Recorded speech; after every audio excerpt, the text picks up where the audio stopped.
Hi everyone, and welcome back to Captain Scarlet and the Mysterons as I take a look at episodes 19 and 20.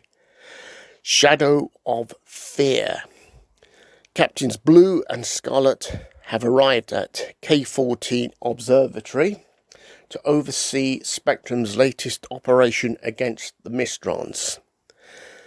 Phase 1 is to fool the Mysterons. Well, that's what they're hoping. And a satellite approaches Mars. Obviously, its intent is to take photographs, and it is destroyed by the Mysterons. The Mysterons boast about this, saying you will never take pictures of Mars or our base or anything like that.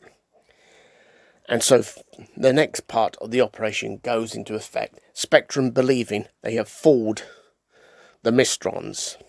Yes, a second satellite is on its way. Colonel White issues the order for Cloud Base to go on the move towards the Himalayas and take up a position near K-14.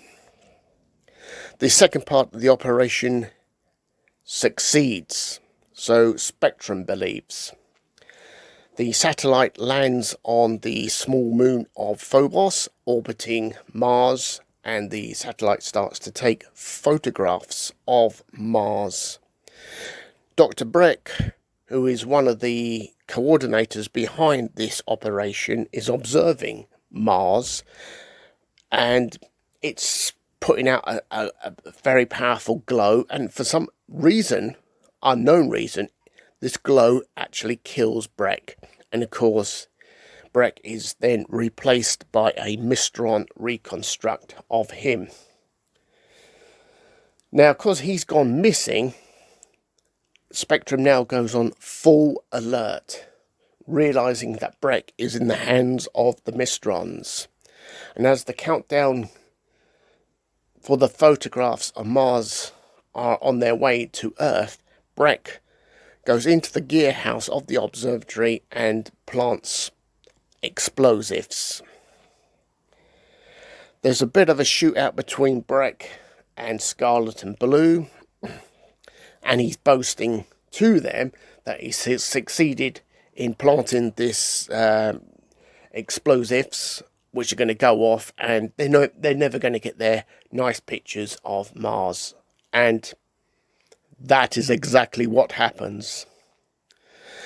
The explosives go off, and the observatory is destroyed. Spectrum never gets the pictures it wanted. So this round definitely goes to the Mysterons. The first part of the operation, they thought they succeeded in fooling the Mysterons. No, they didn't fool them. The Mysterons saw exactly everything. I like this episode. I like the touch of Cloud Base on the move. I like that. That's a nice touch.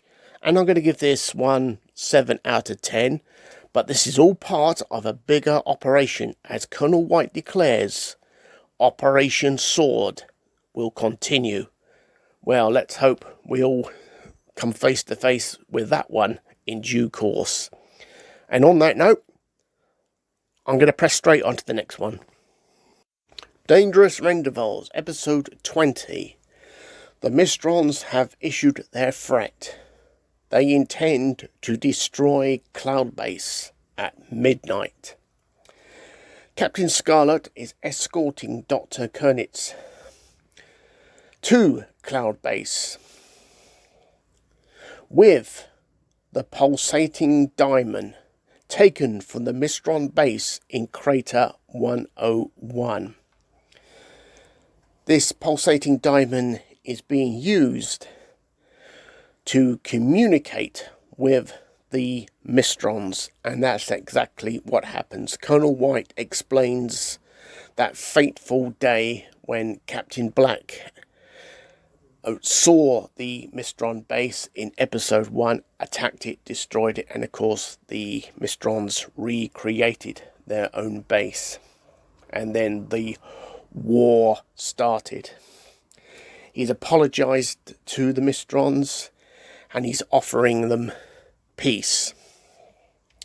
The Mistrons reply with very specific instructions for an unarmed man to make a meeting with them at a location in Greenland. Well, obviously that man has to be Captain Scarlet, and Scarlet is dispatched following all the requests, guidelines, instructions from the Mistrons.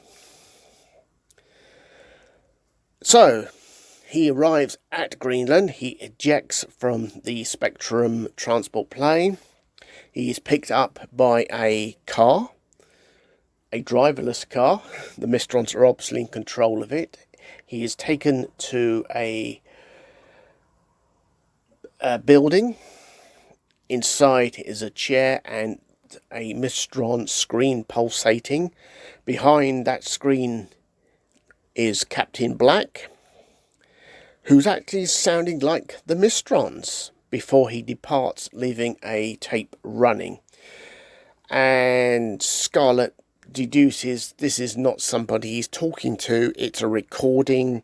He smashes the screen and he sees another pulsator diamond, and this one is smoking, and he's realizing something is about to happen. Scarlet gets out the building just in time, and the building goes up in smoke. Yes, the pulsated diamond has destroyed it. Realizing now the one on Cloud Base is going to do exactly the same thing, Scarlet gets back into the car. He makes his way to a sort of communications base of some sort. He manages to get an SOS to Cloud Base. Captain Oka is ordered to throw the pulsated diamond out of the window, which he does, and with a few seconds to spare, just before the diamond destructs. Well, this is a bit of an odd one, this, but clearly the Mistrons came close, but yes, they did fail. It's an interesting one where Colonel White was trying to make contact with the Mistrons and trying to, make peaceful terms with them, but obviously the Mistrons were not interested. And I'm going to give this one 7 out of 10. And on that note, have a great day. Goodbye.